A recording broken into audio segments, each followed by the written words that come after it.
Multiply 150 by 0.75 using long multiplication. Start with the ones digit, 5. 5 times 0 is 0. 5 times 5 is 25. Put 5 in this column and carry 2. 5 times 1 plus the carried 2 is 7. The first partial product is 750. Now use the tens digit, 7. Start one place to the left. 7 times 0 is 0. 7 times 5 is 35. Put 5 in this column and carry 3. 7 times 1 plus the carried 3 is 10. The second partial product is 10,500. Now add the partial products, working from right to left. In the ones column, 0 plus 0 is 0. In the tens column, 5 plus 0 is 5. In the hundreds column, 7 plus 5 is 12.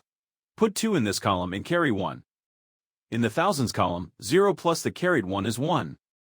In the 10 negative thousands column, bring down 1. The whole negative number product is 11,250. Count the highlighted digits after each decimal point.